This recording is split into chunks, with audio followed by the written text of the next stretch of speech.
Bon les gars, aujourd'hui le sommaire de cette vidéo c'est de vous faire une vidéo sur le price action du Tao. J'en fais pas souvent de vidéos comme ça, mais là je trouve ça assez intéressant. C'est peut-être sûrement la dernière que je vais faire.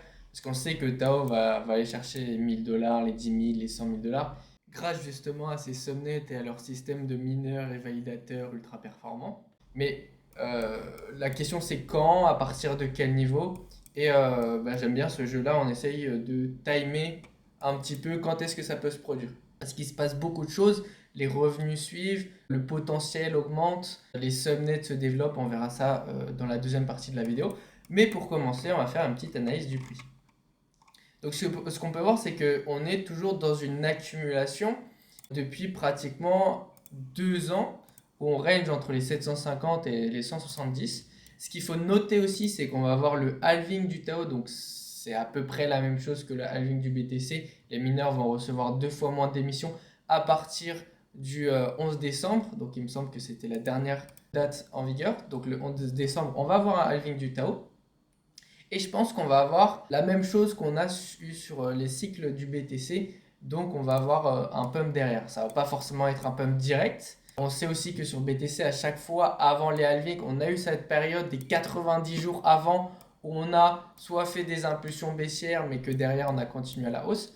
Donc ça c'est la première chose. Maintenant, ce qu'on peut voir un peu en termes de structure, et là je vais plutôt me mettre en weekly, c'est qu'on est potentiellement dans une sorte d'EPA haussier. Donc, si vous n'êtes pas trader de base, vous ne savez pas trop ce que c'est.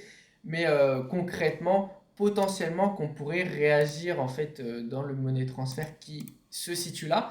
C'est pas forcément mon scénario préféré, comme j'avais dit dans une ancienne vidéo. Si on venait chercher ce niveau-là, pour moi, je pense que ce niveau-là serait caduque. Donc, on a deux possibilités. Soit avec beaucoup de chance, cette zone-là tient. Mais je vais partir du principe où cette zone-là va pas tenir, qu'on va avoir un dernier dump et qu'on va aller chercher les 280 à les 260 dollars avant d'avoir au minimum une réaction haussière qui vienne chercher les 500. Mais pour moi, vous le savez, le jour où on vient chercher ce niveau-là, hein, ce gros niveau de résistance sur les 500 dollars, on va directement aller chercher la TH et puis après on va consolider au-dessus et potentiellement qu'on va partir en bull run sur le Tao. Enfin, on n'est pas obligé d'avoir une alt season pour avoir un bull run sur le Tao. Et ça, faut bien le comprendre. C'est les projets qui font le narratif et pas le narratif qui font pump les projets. Parce que je le rappelle encore une fois, hein, Tao, on dit beaucoup que c'est de l'IA, mais en réalité, vous allez voir, c'est pas énorme. Enfin, le projet n'est pas basé autour de l'IA, le projet est basé autour de commodités numériques. Parce qu'en général, quand le crypto français ou le crypto en général parle de Tao, on dit ouais, mais ça sert un peu à rien, c'est que pour faire de la puissance de calcul, et au final, ça ne donne pas tant de valeur que ça parce que Render le fait beaucoup mieux. Oui, c'est une partie de Tao, mais je veux dire, c'est que quelques subnets. C'est pas la majorité des subnets. On a peut-être 5 ou 10 subnets de compute power. Et d'ailleurs, j'aimerais juste reprendre les chiffres, par exemple sur l'UM.io. Grosso modo, c'est un marché décentralisé de puissance GPU qui met directement en relation les mineurs sur Tao qui fournissent le calcul, la puissance GPU, et les clients, toutes les personnes qui souhaitent louer la puissance de calcul. Par exemple, moi, pour vous, le monde entier. N'importe qui peut louer ou fournir de la puissance de calcul. Il n'y a pas besoin d'un KYC ni d'intermédiaire.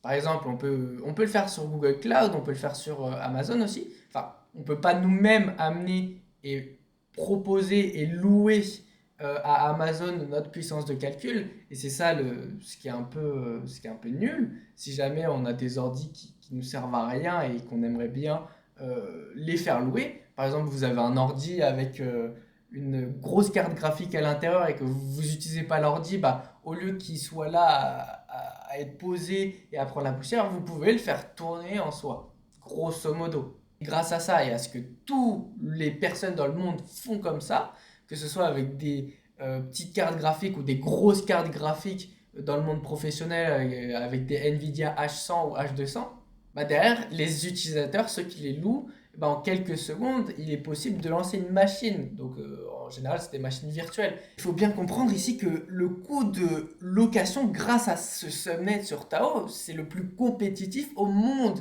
C'est jusqu'à 90% moins cher que les fournisseurs cloud traditionnels comme Google ou comme AWS. Aussi, une autre chose, ce que proposent pas les fournisseurs de cloud, c'est les paiements crypto. Ici, Lium accepte les paiements crypto. Bon, on s'en fiche un peu, mais bon.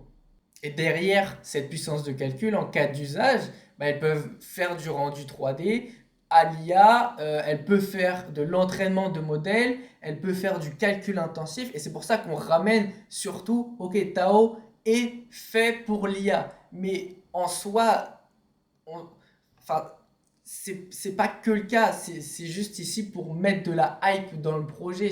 Et c'est une façon très simple pour les gens de dire, ouais, on associe cette crypto à de l'IA, mais en fait, c'est qu'une partie de l'iceberg, quoi. Et en plus de ça, ils ont des nouvelles exigences de collatéral renforçant la sécurité du réseau. Enfin bref, comme je disais, c'est qu'une partie de l'iceberg. Par exemple, et on en a parlé dans une dernière vidéo, le Sonnet 54, Yann Smith, qui a déjà des contrats avec des banques où leur but c'est de tester les systèmes de sécurité de ces banques-là. Et on est vraiment sur des marchés colossaux qui représentent des milliards de dollars. Mais concrètement, depuis l'introduction de DTAO, et si vous voulez des subnets concrets qui sont déjà les leaders, par exemple, là on a Ipus, le subnet 75, qui est le leader mondial du stockage de cloud. On a Vidaio qui révolutionne par exemple la compression de vidéos. On a Ridge, le subnet 62, qui arrive à créer un meilleur agent IA que Claude Code de Anthropic. On a The Subnet qui est déjà la référence mondiale en prévision de météo. On a aussi le Subnet 34 où j'en ai fait une vidéo, BitMind, spécialisé et le leader mondial dans la détection de deepfake avec l'IA. On a Metanova qui s'attaque à rien de moins que la découverte de nouveaux médicaments et c'est pratiquement déjà le leader dans le monde. Enfin bref, on a un nombre inconsidérable d'innovations depuis quelques semaines, depuis quelques mois, hein. Et d'ailleurs, l'update de la semaine dernière, elle a été ultra bullish à propos du fondamental du long terme. Et je vous invite vraiment à aller voir la vidéo pour comprendre ce qui se passe sur l'écosystème de Tao. Donc voilà, moi je vous laisse avec ça et puis bonne vidéo. Ciao à tous.